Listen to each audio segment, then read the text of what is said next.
오늘 일곱 교회의 마지막 라오디게아 교회입니다. 라오디게아 교회는 굉장히 특별합니다. 스스로 부자라 부족한 것이 없다라고 하는 교회라고 하네요. 사뎃 교회가 그랬었죠. 그런데 실제로는 굉장히 곤고하고 가난하고 눈멀고 가련한 불쌍한 그리고 벌거벗은 그런 교회라고 주님께서 말씀하십니다. 그리고 대책까지 알려주세요. 여기에서 벗어나려면 불로 연단한 금을 사서 부요하게 하고 흰옷을 사서 입어 벌거벗은 수치를 보이지 않게 하고 안약을 사서 눈에 발라 보게 하라, 이런 말씀을 주셨어요. 사뎃 교회가 그랬던 것처럼 라오디게아 교회도 재정적으로 굉장히 풍족한 교회였던 것 같아요.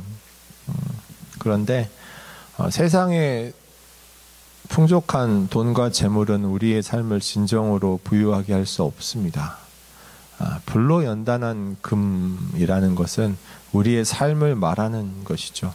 우리가 이 땅에 그리스도인으로 살아가면서 계속 끊임없이 연단받아서 내가 정금같이 나오리라 찬송하지 않습니까? 우리가 그리스도인의 성도의 삶을 살면서 연단받아서 맺어지는 우리 삶의 열매들이 우리를 진실로 부요하게 만드는 것입니다. 또 우리는 세상에 좋은 것들, 화려하고 예쁘고 멋진 것들로 우리를 포장합니다. 좋은 집으로, 좋은 차로, 그리고 예쁘고 멋진 것들로 두르고 우리 자랑하죠. 우리의 지위로, 우리의 신분으로, 우리가 가진 명예로, 혹은 가족이나 자녀가 잘됨으로 나를 포장하고 내세웁니다. 나를 떳떳하게 만들고 나를 자랑스럽게 하죠. 하지만 진실로 나를 부끄럽게 하는 것은 우리가 가지고 있는 죄입니다. 그것은 어떤 것으로도 가릴 수가 없고 벌거벗은 것과 같고 부끄러울 뿐이죠. 그것을 가릴 수 있는 것은 오직 흰옷이라는 것입니다. 흰옷은 사실 우리가 의롭다함을 칭함받은 것을 상징하죠. 우리가 예수 그리스도를 믿음으로 인해서 의롭다함을 받고 그렇게 의롭다함을 받음으로 인해서 받은 그 흰옷이 오직 우리의 죄를 가려줄 수 있는 것입니다. 우리 성도를 부끄러움, 성도가 죄가 없다는 게 아니에요. 성도가 가지고 있는 죄의 부끄러움을 가릴 수 있는 것은 예수님을 믿음으로 인해서 가릴 수 있다는 사실입니다. 마지막으로 이런 것들을 우리가 알면서도 보지 못하는 거예요. 하나님 나라의 것을 보지 못하고 세상의 것을 보고 하나님께서 중요하게 생각하시는 것들을 보지 못하고 그냥 우리가 좋아하는 것, 우리가 원하는 것들만을 본다는 것이죠. 그러면서 안약을 사서 눈에 바르라는 굉장히 특별한 표현을 하십니다. 사실 이게 어떤 의미냐면 처음에 이 본문에 보면 라오디게아 교회를 미지근하다라고 비판하시잖아요. 너희가 뜨겁지도 않고 차갑지도 않고 미지근하다. 내가 너를 입에서 뱉어버리겠다. 이런 식의 표현을 하시는데 이게 사실 이 라오디게아 지역의 물이 굉장히 석회질이 많고 미지근해서 식수로 사용하기 부적합했다고 해요. 이건 나중에 고집사님한테 여쭤보면 재밌을 것 같아요. 저는 사실 이렇게 석회질이 많은 물을 먹어보지 못했거든요. 근데 먹어본 분들은 되게 막 물이 미끈미끈하고 잘 안 맞는 분은 속에서 울렁울렁 할 정도로 되게 안 좋다고 하더라고요. 그래서 타 지역에서 이 라오디게아 지역으로 여행 온 분들이 물을 먹고는 물맛이 왜 이래 하고 뱉어버렸다는 그런 기록들이 남아있을 정도로 굉장히 물이 안 좋았던 것 같아요. 그래서 그것을 이용해서 예수님께서, 주님께서 이 교회 심판의 말씀을 주시는 거예요. 야, 너희 정말 니네 지역에 물이 안 좋은 것처럼 니네도 그렇게 안 좋구나. 사람들이 그렇게 물을 마시고 뱉어버리고 싶어 하는 것처럼 나도 너희를 뱉어버리고 싶다라고 표현을 하시는 거예요. 그리고 그 물 때문인지는 모르겠으나 그 지역에 눈병, 그러니까 눈이 아픈 질환이 굉장히 많았다고 해요. 그래서 안약을 사서 발랐다는 기록이 있습니다. 사실 저는 좀 궁금했어요. 야, 요새도 안약이 그렇게 막, 제가 잘 모르지만 거의 막 이렇게 2000년 전에 무슨 눈에 넣을 수 있는 안약이 뭐가 있었을까 상상이 가지를 않았어요. 그런데 정확한 연도는 제가 기억나지 않습니다. 2015년쯤인가 14년 그쯤인 것 같아요. 지중해 바다에 이제 가라앉는 배를 한 척 인양을 했는데, 그게 그때 예전 고대 로마 시대의 배였는데, 거기서 발굴된 여러 가지 것들 중에서 사람 눈에 넣는 안약이 발견됐다고 해요. 전 모르겠습니다만 주성분을 분석해 보니까 아연이 주성분이고, 뭐 그 외 여러 가지 무기질들이 포함되어 있어서 눈의 염증을 제거해 줄 수 있는 그런 안약이 발견됐다고 어떤 발표된 것을 제가 보았습니다. 보면서 감탄했어요. 야, 2000년 전에도 이렇게 안약을 발라서 눈의 염증을 제거해서 보게 하는 이런 게 있었구나 라고 하면서 이 라우디게아 교회가 생각이 났어요. 야, 이게 정말 우리가 안약을 발라야 된다는 그 표현이 아니라, 이 라우디게아 사람들이 정말 그렇게 눈에 병이 많아서 수시로 안약을 발랐기 때문에 주님께서 이런 말씀을 주신 거죠. 야, 니네가 눈이 아파서 제대로 보지 못하는데 그렇게 안약은 사서 바르면서 정말로 중요한 것, 너희 생명에 관련된 것, 너희 영혼의 영생에 관련된 것, 하나님 나라의 것은 보지 못하면서 왜 그렇게 착각하고 우리가 스스로 부요하다고 하느냐. 너희는 정말 지금 죄로 가득 차서 부끄러운 교회이고, 부요하다고 하나 가련하고 불쌍한 교회이고, 실상은 정말 가난한 교회인데 너희가 그걸 정말 보지 못하는구나. 너희 눈만 생각해서 안약을 바를 게 아니라 정말 영적인 안약을 발라서 영적인 것들, 하나님 나라의 것들을 보아라 라고 주님께서 말씀해 주고 계신 것입니다. 제가 예전에 이 말씀을 볼 때는 굉장히 직관적으로 받아들였던 것 같아요. 예전엔 주로 이제 목회자가 되기 전에 더 그랬었죠. 뜨겁지도 않고 차갑지도 않고 미지근하다. 차라리 뜨겁든지 차갑든지 해라. 이 말씀을 보고 그냥 뭐 생각할 거 없이 그냥 단순하게 생각했어요. 야, 너네 예수님을 잘 믿든지 아니 믿지 말든지, 그 믿는 것도 아니고 믿지 않는 것도 아니고 어정쩡하게 그게 뭐냐라는 그런 식의 말씀으로 받아들였던 것 같아요. 사실 설교를 들을 때도 그런 내용의 설교를 좀 들었었어요. 그리고 당시 사회적 관념이 좀 그랬던 것도 있어요. 뭐 중간에 어정쩡하게 있는 걸 별로 사람들이 좋지 않게 인식했던 것 같아요. 그러니까 믿으려면 확실하게 잘 믿으라는 거죠. 그렇지 않고 믿는 것도 아니고 뭐 믿지 않는 것도 아니고 그게 뭐냐, 이런 식으로 생각했던 것이죠. 근데 그렇게 생각을 했으면서도 마음 한편에 그런 의문이 들었어요. 아무리 어설프게 믿어도 어정쩡하게 믿어도 아예 안 믿는 것보다는 낫지 않나? 그런 의문이 들었었던 것 같아요. 근데 이 해석의 중요 포인트는 그거죠. 사람이 아예 믿지 않으면 믿지 않는 사람한테는 복음 전도의 기회라도 있다는 거예요. 제가 그렇게 말하는 게 아니라 그렇게 해석하는 분들이 그래요. 여기 믿지 않는 사람이 있으면 성도들이 가서 전도라도 하려고 하고 회개할 수 있는 기회가 더 많이 주어지는데, 교회 다니고 있으면서 예배 생활하면서 신앙생활하면서 실제로는 주님을 믿지 않아. 근데 자기는 믿는다고 착각하고 있으면 회개할 수 있는 기회가 없다는 거예요. 아니, 교회 잘 다니고 있는 사람을 누가 전도하겠어요? 그냥 같은 형제고 같은 자매고 이렇게 생각하면서 그냥 잘 살고 있구나라고 생각을 하겠죠. 겉으로 보기에는 잘 구분할 수 없으니까. 그런데 내 마음속에 예수님이 진정 없으면, 그리고 심지어 본인마저 착각하고 있으면 뭐 남들도 다 이렇게 교회 다니는데 나도 뭐 똑같지 뭐, 착각하고 있으면 회개할 기회조차도 받기가 어렵다는 거예요. 사실은 이게 이 해석의 핵심입니다.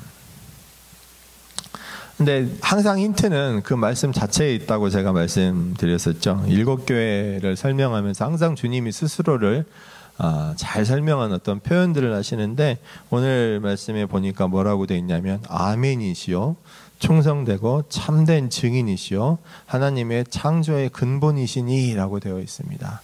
아멘이라는 것은 보통 우리가 예배하면서 기도하면서 아멘 아멘 하고 끝나니까 너무 많이 사용하는데, 아멘의 원래 근본적인 뜻은 진실 대신 진리, 진실 되신 분, 이런 뜻입니다. 물론 우리가 아멘 할 때는 뭐 그렇게 되기를 바랍니다. 그렇게 이루어지기를 소망합니다. 혹은 뭐 그런 뜻으로 아멘 하는 것이죠. 하지만 여기서 아멘은 진실이신 분, 진리라는 그런 뜻이 있고요. 참된 충성되고 참된 증인이라는 것은 하나님을 증거하는 거죠. 하나님의 사랑을, 하나님의 구원 계획을 증거하는 것인데, 예수님께서는 정말 생명을 바쳐서 십자가에서 그것을 증명하셨습니다. 하나님의 창조의 근본이시라는 것도 요한복음에서 잘 설명된 바 있죠. 세상의 모든 것이 예수님으로 말미암지 않고는 하나도 창조된 것이 없다라고 할 정도로 창조의 태초부터 창조의 연관되신 분이 예수님, 창조의 근본이셨죠. 이 말이 여기에 포함된 건 뭐냐면 교회가 이것에 증인되어야 한다라는 겁니다.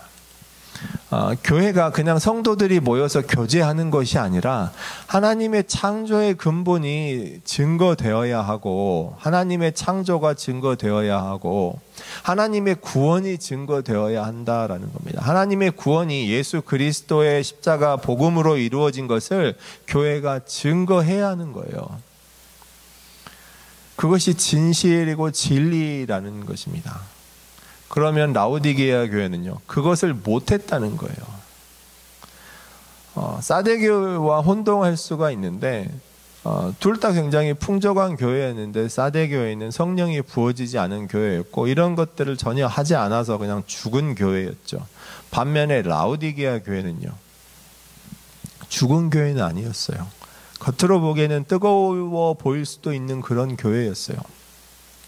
해야 할 일들을 잘 하고 있는 교회처럼 보일 수도 있어요. 그런데 실제로는 그렇지 못했다는 거죠. 이 사실을 자세히 설명하려면 굉장히 많은 내용이라서 어디서부터 어디까지 다 말씀드려야 할지 모르겠는데, 복음서에 보면 예수님께서 이와 관련된 것을 잘 설명해 주신 부분이, 비유로 설명해 주신 부분이 있습니다. 마태복음 21장에 보면요, 두 아들이 나옵니다. 아버지가 두 아들에게 얘들아 오늘 포도원에 가서 일해라 라고 하세요. 그러니까 큰아들은 네 가서 일하겠습니다 라고 대답을 하죠. 그리고는 안 갑니다. 둘째 아들은 맨날 가서 일하려다 싫어요, 오늘 안 가 하고 대놓고 대들었죠. 그리고는 마음이 바뀌었어요. 어떻게 바뀌었는지까지 설명이 나오지는 않지만 마음이 바뀌어서 그래도 아버지 말씀에 따라야지 하고 가서 일을 했죠. 둘 중에 누가 아버지의 뜻을 따른 자냐고 예수님께서 물어보세요. 그러니까 다 당연히 둘째 아들이라고 대답하는 거죠. 여기서 포인트는 두 아들 다 가기 싫었다는 거예요. 첫째 아들 가기 싫었어요. 그러니까 네 가겠습니다. 아버지가 말하니까 네 가겠습니다라고 대답해놓고 안 갔죠. 둘째 아들은요, 가기 싫으니까 대놓고 나 가기 싫어요 라고 대답을 했어요. 둘 다 가기 싫었습니다. 또 하나의 포인트는 뭡니까? 가기 싫은 이유예요. 왜 가기 싫었을까? 자, 포도원의 비유가, 유난히 예수님께서 포도원 비유를 많이 사용하시는데, 어쩌면 우리 성도의 삶도 이 포도원과 굉장히 연결시킬 수 있을 것 같아요. 포도원에 가서 일을 한다는 것, 포도나무를 잘 돌보고 포도나무요 가지이신 예수님께 잘 붙어서 예수님과 동행하면서 예수님께 매달려 있어서 우리 그리스도인 성도의 삶을 통해 열매를 맺어내는 것, 그것이 우리 삶의 목적이거든요. 때로는 그게 힘들고 귀찮고 싫을 수도 있어요. 가서 일하고 싶지 않을 수 있어요. 그냥 나 하고 싶은 대로 살면서 내가 원하는 것 하면서 세상에서 좋은 것, 편한 것 누리면서 그냥 살고 싶을 수 있어요. 그런데 성도의 의무는, 성도의 삶의 목적은 가서 포도원을 돌보는 거예요. 그러면서 열매를 맺어내는 것입니다. 두 아들이 다 이것을 알았죠. 하지만 선택은 달랐습니다. 한 아들은 가기 싫어서 가지 않았고, 한 아들은 가지 않겠다고 했다가도 마음을 바꾸고 갔죠. 그 마음을 바꾸고 돌이켜서 가는 것이 회개입니다. 물론 이 마태복음 비유에서 큰아들이 누구고 둘째 아들이 누군지는 명확하게 나와 있죠. 거기서 뭐 세리와 창녀를 언급합니다. 도저히 이들은 구원받을 수 없는 자들인데 예수님께서는 이들이 먼저 하나님 나라에 들어갈 것이라고 말씀하세요.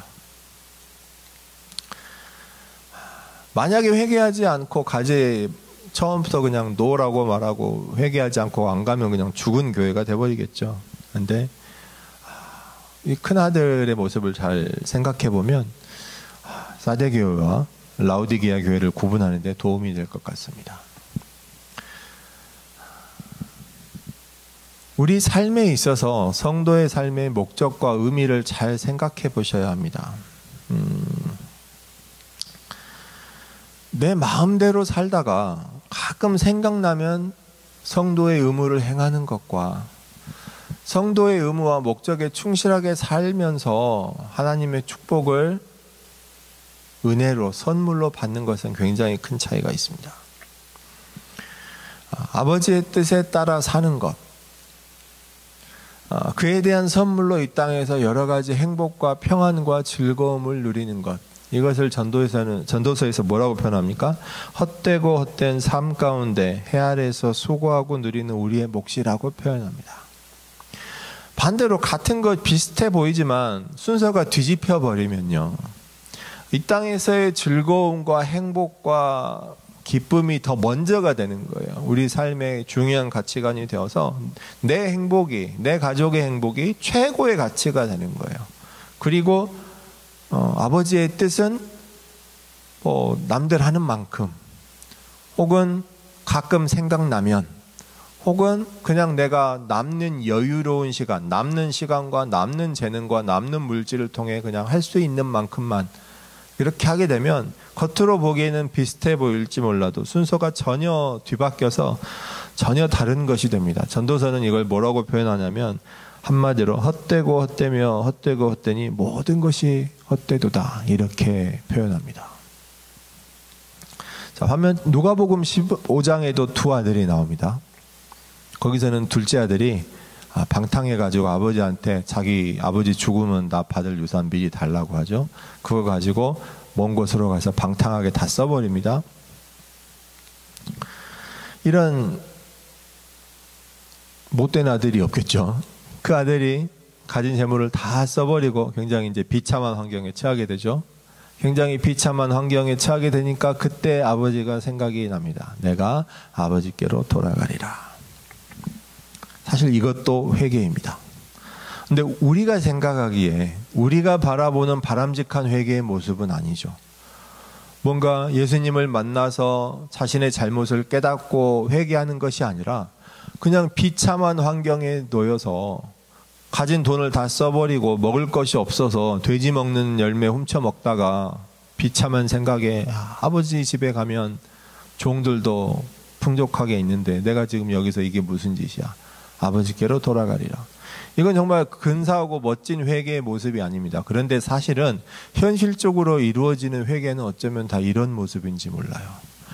성도들이 착각하는 것 중에 하나가 뭔가 멋지고 근사한 회개를 많이 생각한다는 거예요. 사실 제가 깜짝 놀란 부분들이 있습니다. 성도들이 회개를 뭔가 근사하고 멋지게 생각한다는 거예요. 아니요. 회개는 정말 어떻게 보면 처절한 겁니다. 정말 절실한 거예요.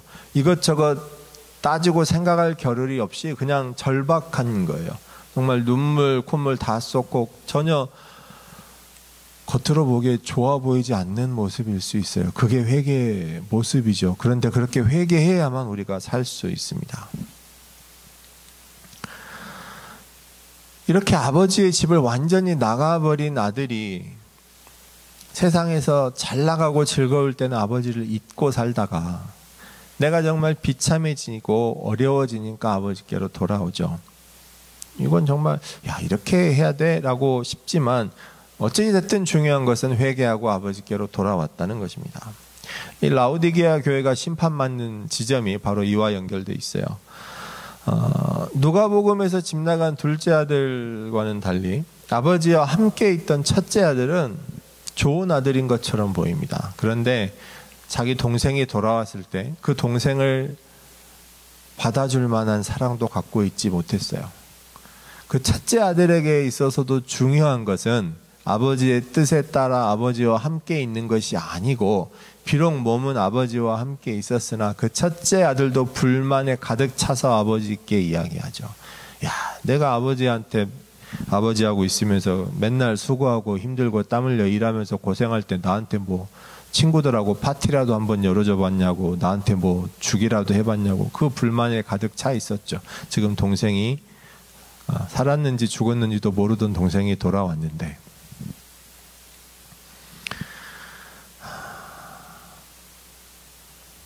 이 두 아들을 생각해 보면, 첫째 아들은 예 하고 대답했다가, 마태복음에 나오는 첫째 아들은 포도원에 가라는 말을 듣고 예 하고 대답했다가 가지 않았고, 누가복음에 나오는 첫째 아들은 아버지와 함께 있었어요. 둘 다 겉으로 보기에는 바람직해 보이는 아들의 모습이었죠.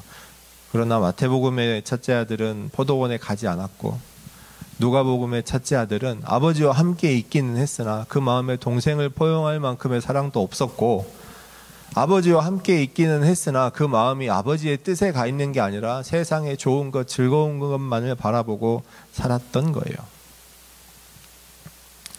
예수님은 이 비유를 통해서 그때 당시 하나님과 가까운 자리에 있다라고 자랑하던 바리새인이나 서기관들이나 기득권층을 비판하신 것이었죠. 그리고 세상 사람들로부터 업신여김을 받는 죄인들, 세리와 창기들이 오히려 먼저 하나님 나라에 들어갈 거다라고 하셨습니다. 그리고 첫째 아들로 비유된 우리 교회로 따지면, 현대 교회로 따지면 교회에서 신앙생활을 열심히 하고 있으나 하나님께 예 하고 대답하지만, 예배 가운데 아멘 하고 대답하지만 실제로는 하나님의 뜻을 실천하지 않는, 포도원에 가지 않는 그런 성도들과, 아버지 옆에서 수고하고 일하는 것 같으나, 교회에서 열심히 섬기며 봉사하며 헌신하는 것 같으나, 예배 생활에 열심인 것 같으나 그 마음은 세상을 향해 가서 있는, 아버지와 함께 일을 하면서도 바라는 것은 세상의 좋은 것들을 바라는 그런 첫째 아들과 같은 자들인지를 묻고 있습니다. 오늘 말씀에 예수님께서 문을 두드린다고 하셨어요. 회개에 열심히 되어야 한다고 하셨습니다. 그 음성을 알아듣고 문을 열고 주님을 영접하면 살 것이고, 주님과 함께하며 살게 될 것이고, 그렇지 않으면 어두움 밖으로 내쳐지게 될 겁니다. 누가복음 비유에서 첫째 아들이 그렇게 아버지에게 불평불만할 때 아버지가 어땠는지를 생각해 보세요. 큰아들을 야단치는 게 아니었죠. 첫째 아들을 야단치는 게 아니라 오히려 달래해 주십니다. 어쩌면 그게 마지막 회개의 기회일 수도 있어요. 이미 큰아들이, 첫째 아들이 아버지와 함께 있으면서 충분한 자격을 보이지 못했지만 아버지는 달래해 주시는 거예요. 그것은 정말 첫째 아들이 막 특별히 예뻐서 라기보다는 첫째 아들에게 주어지는 또 다른 기회예요. 그때 회개하면 주님께서 부르실 때 그 음성을 알아듣고 문을 열면 주님과 함께 동행하며 살게 될 것이고, 만약 그렇지 않으면 주님께서 잎으로 뱉어버리시는 것처럼 어둠으로 내쳐지게 된다는 것입니다.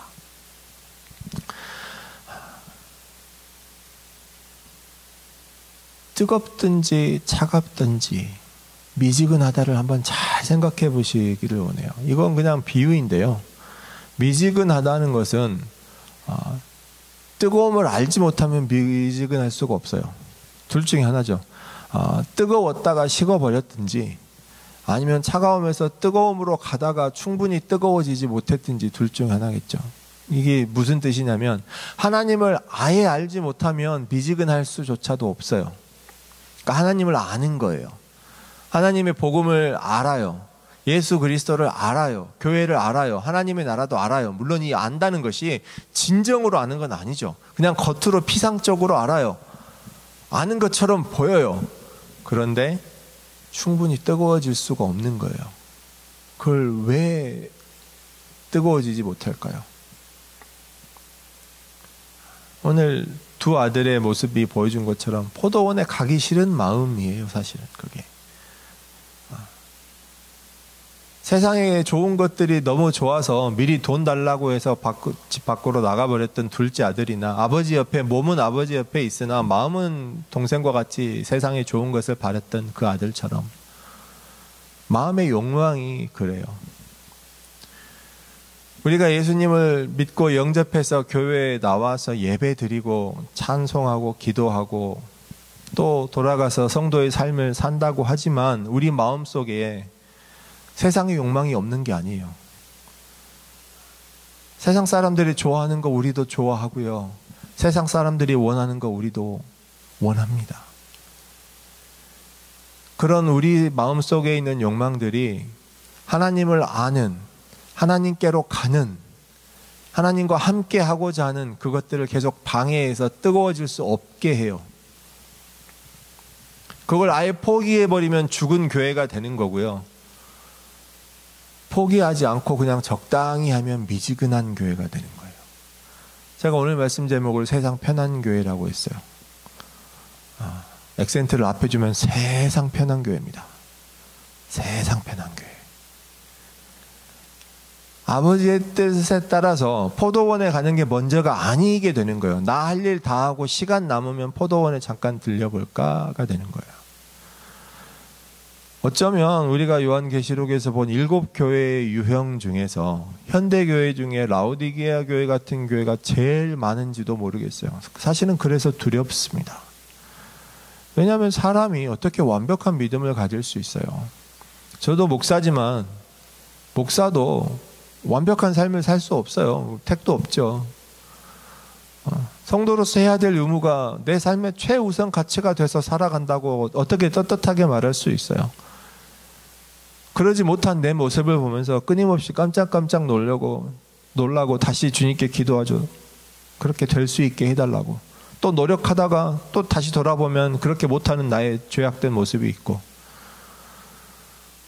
또 다시 충성된 종으로 살려고 하고 노력하다가 다시 또 돌아보면 죄 때문에 그러지 못하는 내 모습을 보고, 그래서 우리는 끊임없이 회개해야 하고 끊임없이 주님을 찾고 주님께서 부르시는데 주님의 음성을 듣고 문을 열기 위해서 노력해야 하는 겁니다. 그런데 그런 모습이 없이 그냥 스스로 만족하는 거예요. 그냥 내가 속한 교회에 만족하고 주변을 둘러보면 함께하는 성도들의 모습에 만족하고 서로 친교하면서 위로하고 값없이 받은 구원이라고 말하면서 예수 그리스도의 구원을 믿는다고 말하면서 나는 이미 구원받았네 안심하고 평안을 이야기하고, 그게 미지근한 교회입니다. 어떻게 보면 그 차이는 굉장히 작아요. 아버지의 뜻이 먼저냐? 아니면 포도원에 가기 싫은 아들의 마음이 먼저냐? 사랑하는 우리 성도 여러분, 주님과 함께 하는 듯 하지만 그 마음은 다른 곳에 가 있는 교회가 되지 않기 원합니다. 우리 코키틀 남한인 교회가 아버지의 뜻을 말하지만 실은 자기 뜻대로 하고 싶은 대로 하는 그런 교회가 되지 않기를 간절히 소망합니다. 예수 그리스도의 복음과 생명이 아닌 세상의 축복을 말하는 교회가 절대로 되지 않기를 소망합니다. 혹시 내 모습은 아닌지, 내 삶 속에 나타나는 그런 모습은 아닌지 끊임없이 경계하시기를 주님의 이름으로 축원합니다. 사랑하는 성도 여러분, 주님은 지금도 문 밖에서 두드리며 우리 이름을 부르고 계세요.